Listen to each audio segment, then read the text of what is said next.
Hey, hey. Hi, guys. Welcome back. All right. So this is going to be a part 2 of the message that we already did. And if you didn't watch part 1, you'll definitely want to first. The free link to it will be right there in the description box. Okay. So let's go ahead and I want to take a look at where each path now takes these two characters, because the storyline from part 1 is that two people are feeling actually really good about detaching. So where are these individuals' lives taking them? Well, interestingly enough, our lead character is, even though they have reached a point where they recognize first that I'm really glad that something is over, but then wait a second, what is it that I'm sensing? Oh, that other person has let me go. For a moment, they may first be a little bit like awash with this moment where they freeze and they go, I can't quite move on from this yet because I need to address what on earth, where have I ever been toxic? Where have I ever been maybe obsessed? And here I am losing some of my voice again. I did that in part 1. Queen of Pentacles, Four of Wands. They may say, but for a long time, I thought that that person was out there still thinking that I was the one that got away from them. I have to adjust to this. I thought I let go of them, and now I have this contemplation that they might have let go of me. Okay, hold on. How do I feel about that? Do I have any ego wrapped up in that? Did I hope that they would always be wishing that it was me who that they wanted me to still be the person that they wanted, but I was unattainable? There is a thought process there. Hold on. Why do we have the Queen of Pentacles there in the upright?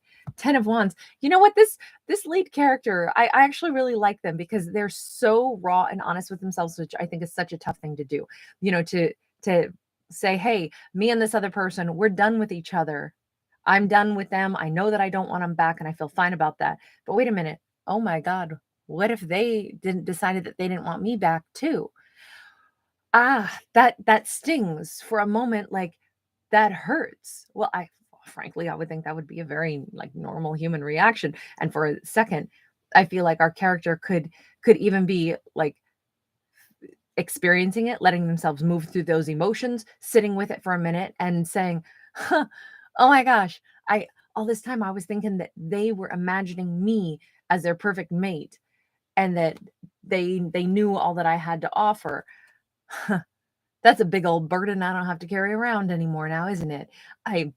Maybe I had held on. Maybe I was attached, continuously thinking that they thought I was the one who got away. And maybe I even kind of liked that idea. You know, maybe that was a thought process that I had for a while. And now I realized that was actually a burden. I don't want somebody to want to hold on to me. That shouldn't make me happy, especially if we weren't having success. I should have always wanted both of us to detach. And maybe I'm just now realizing that there was some piece of me that was hoping that they were holding on to me. You know what? I love that character. The fact that they could be that honest with themselves, I think that's an amazing thing. Because I don't, maybe I'm just a petty person, but I could definitely see me, thinking something like that and then catching myself and being like, oh my God, that was probably not the most high vibrational thought process for me to have. um, and kind of like laughing at my own self. So they cut themselves loose and cut themselves from that. I don't even want to say pettiness, but just, like that little attachment that they thought, my whole life, I'm always going to remember that that person probably really thought I was their person. Deep down, I always thought they were going to hold on to me, and they're going to always wish that they could still have me back and give to them. Oh my gosh, why was I using up any of my brain power to hold on to that memory?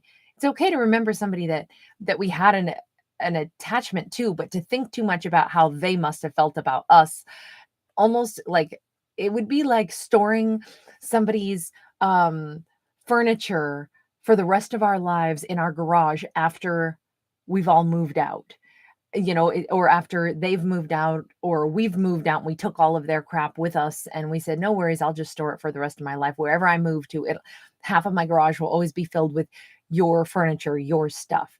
That we wouldn't do that. But if memories of other people and what we imagine they were thinking were something tangible like that, like boxes of household furnishings and couches and stuff, it's easier to imagine what that would look like, right, than just emotions. And that's what our lead characters, I almost feel like, if this is a Queen of Wands, if our lead character is the divine feminine, they are, in part one, they were our lead character who was realizing that they were done with something, and then they recognized, wait a second, how is it that I feel so done? Well, I think it's because they detached from me, and now they're kind of like working through the sudden, like, maybe sting of, they're done with me.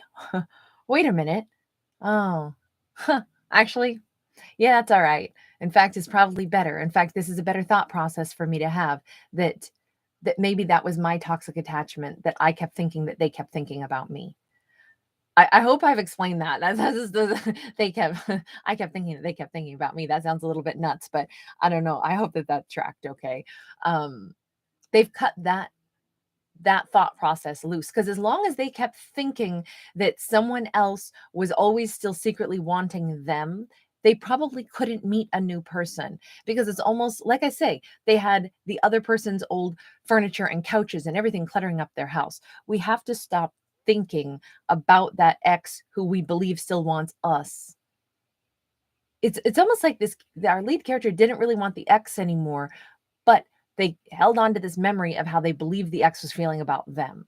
Maybe it was true, maybe it was not. The bottom line is that in and of itself was a toxic attachment, was clogging everything up. And they realize that now, and they're cutting this person free. And the thing that clicks, and the thing that lets them be really free of this toxic attachment, is, instead of them just saying, I'm done with this person, they're thinking, and this person is done with me. Now we have a severed connection. Now we can go our own separate ways. I kind of think that that's an amazing message. It's not one I've ever had pop up ever, ever, ever. And I love it when something brand new comes out in my storytelling. Give it a thumbs up, subscribe if you know what I'm talking about, if this is making sense. By the way, remember, these are fictional. It's not about you, okay? I like these stories because it challenges my brain to look at things in new perspectives. None of these have anything to do with my life, but I enjoy them. I enjoy telling these stories because I never know what's coming, and I never know what it's going to challenge me to, like, that's an interesting thought process. How, let's see how these characters handle it. Okay, so now for the second character, which I believe is the divine masculine, they have released her as well. And when I say her and him, no, it's not about genders. It's only about energy. So what does their next phase of life look like? Well, they go into Ace of Cups. I'm ready to totally give my heart to somebody. Three of Cups. We saw them with the Three of Cups already in part one. And I said, this person, and they came out as a Knight of Cups, someone who wanted to just basically date a bunch of people. Maybe they had different people that they would want to date for different purposes, and that fulfills them in different ways. And I was like, well, I think they realize that's what makes them genuinely happy. This person loves, hold on. I've been losing my voice and almost choking and coughing today. Don't ask me why. We have the Hanged Man and we have the Fool. They're in this thought process where I'm going to be so happy, and they may jump into multiple relationships or situationships, whatever this is. They may enjoy the idea of dating multiple people and having more open relationships. But then there's this part of them where they pause and they look at things through a different perspective. And I think they realize wholeheartedly, yeah, this is truly what I want. And that sets them free. Why can't I, if I am not somebody who wants monogamy, or I don't want one relationship, why do I have to pretend that I do? I don't have to do things like everybody else does, and they don't. Everybody gets to choose whatever they want for themselves, right? As long as they're not hurting other people in the process by being, disingenuous or, lying about it. Ten of Swords, Ten of Pentacles. This person is like, they are truly free of any kind of fear, guilt, shame, pain, remorse over this lifestyle choice that they're making. This is where their happiness is. They're very content. They have what I would say is they have a loyalty to the lifestyle that they want, and that is where their abundance comes from. So they end up very happy. very happy. Temperance, Death card, Two of Cups. And you know what's so interesting for them? Somewhere over time, they may also recognize that the person who helped them realize this more than anything was that person from their past, our lead character, our divine feminine. And if you remember in part 1, this is a card that came out in part 1. I always leave all the cards out in case we need to refer back to them when I do a part 2. I said these two will never forget each other. These two had massive impact on each other. They helped each other figure out who they really are, what they really value, what they really want for themselves. And it's so interesting that this character who wants to be in relationships with multiple people or situationships with multiple people, and that is genuinely the lifestyle that they want. What's so wild about it is that they think back and it's almost like they're saying thank you to that divine feminine, and they're saying, you actually helped me identify who I am. I am this independent person who maybe is still working on experiencing certain things in this lifetime. I have maybe a fractured like sense of myself where I'm still seeking. I'm still a knight. This person, we've never seen them be anything but a knight.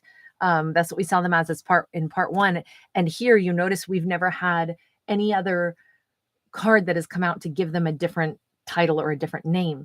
And I almost feel like they're saying to the divine feminine, you helped me see myself. You showed me the mirror that I am this independent person who still has a bunch that I need to go and experience. And I can't experience that just being in one relationship with one person.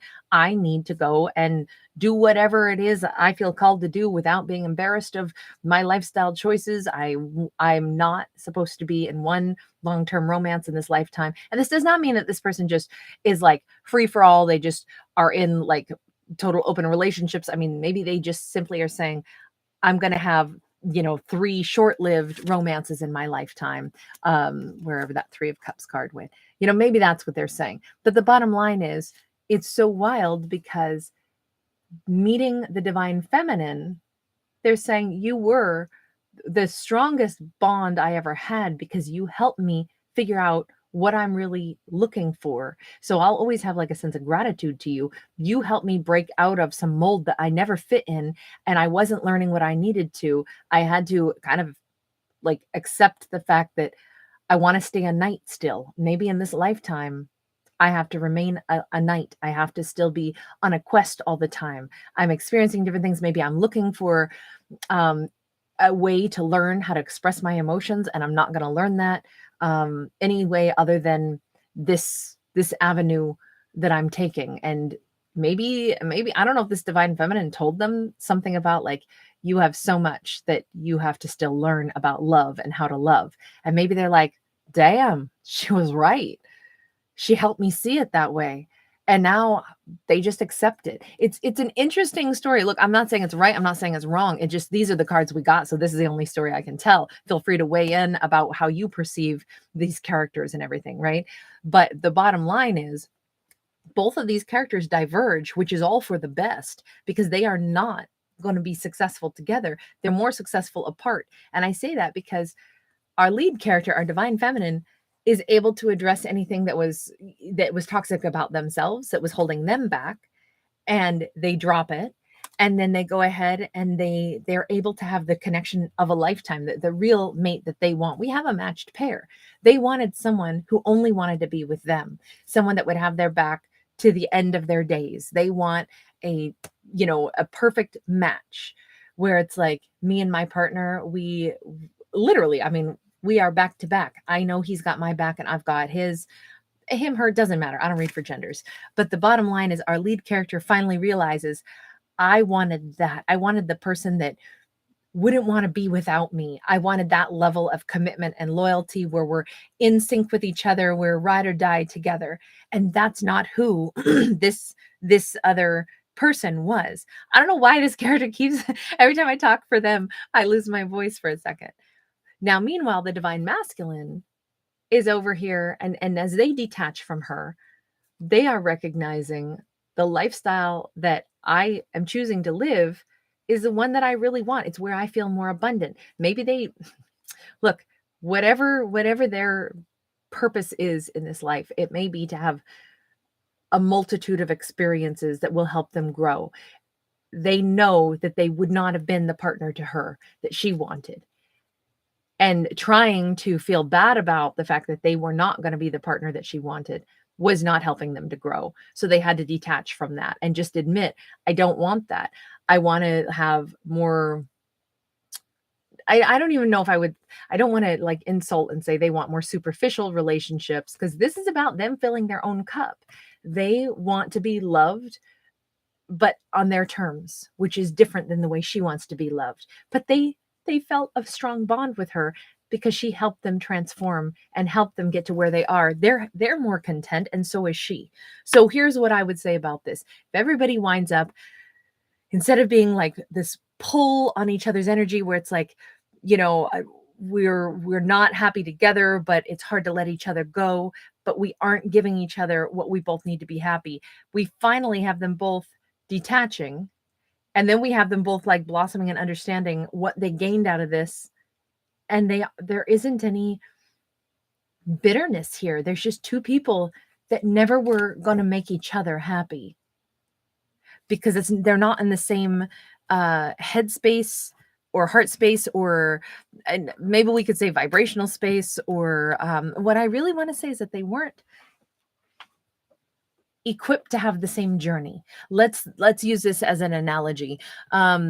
If there was going to be say an off-road traveling, and one person shows up, and these two were going to drive their own separate cars but go on the same pathway, but it was going to be mountain terrain and off-road, and say one of them shows up in like a big old four-wheeler. They've got, water, they've got, tool set in case they, whatever, blow out a tire on some big old massive rock. They've got some, awesome roll bars and suspension kit and all kinds of things, a winch attached to the front in case they get bogged down in some mud. They can lash it to a tree and pull themselves out. Like, they know how to handle off-roading situations. They're experienced. And the other person shows up and they're in some little tiny vehicle that's really meant for around town, or a sports car with an open canopy. They are not equipped to take that same road together. And the reason I'm using off-roading as an example is because life is more like off-roading to me. Sometimes it's all right, but it's always a little bit challenging. And then sometimes it's like, holy smokes, what have we gotten ourselves into? How the heck are we getting up that mountain? Okay, maybe we have to reroute. We got to go 200 miles around this route. Maybe sometimes we get stuck in some mud. That, to me, life is a better example of that analogy. Life is off-roading. So maybe it's like our divine feminine was a little bit more like, I want a partner who understands what it takes to go off-roading, because that's what life is. I want somebody that is going to be right beside me. I want somebody that's going to be she wants to build something really substantial, really stable, and that requires a lot of hard work. It's the only reason I'm saying this about her. I don't mean that she's the only one who has a better idea of how tough life is, but I do mean she's a queen, so she's going to have a knowledge that is a little bit beyond them because they showed up as a knight. She wants a partner beside her who's not afraid of the off-roading, who isn't still trying to figure out what kind of vehicle you need, what kind of supplies you need. She needs somebody who's more experienced, because life is freaking hard. You got to have somebody that's a survivor beside you who knows life is hard, and they've got what it takes to not be nervous about it, shy about it. They're just like, oh yeah, let's do this thing. You know what? It'll be fun. We'll get trapped in some mud sometimes, and then we'll winch ourselves out, and it'll be awesome. Meanwhile, that other character that she's parting ways with, they, as a knight, they haven't yet had all those experiences. They're still looking for around the town kind of driving. They're not ready for the off-roading yet. They're kind of looking for the bright lights, the sparkly fun, sipping awesome cappuccinos at awesome cafes, pulling up and having valet parking. It's just different. And I don't mean to be insulting at all. I love a good cappuccino at an awesome cafe. But the bottom line is, they know that she was important because she basically helped them realize that that's what they were looking for right now. Until they are ready for something more intense, They don't have to feel guilty about it. They can do where their comfort zone is. You know, we don't get mad at somebody when they don't own that fancy, you know, off-roading vehicle, right? We just let it be. Oh, well, they can't go off-roading with me yet. They don't have the vehicle. They don't have the supplies to do it yet. Same thing. If somebody doesn't have the equipment, they don't have the skill set yet to join us off-road in the, you know, caverns of life, and the trials and tribulations of life, then why don't we just let them go their own route? So that's what it looks like to me. And I think that's why this is it's such a wonderful release. It was a very interesting story. I would say one of the most interesting for me to tell, because it was way more thought provoking, at least from my perspective. So, all right, guys, I'm going to leave that there. Thank you so much for hanging out with me. If you do enjoy my fictional storytelling, please do give it a thumbs up. Please do subscribe, and I will see you in the next one. Bye. I don't know why I just did like a Ravenclaw up there, but okay, I did that.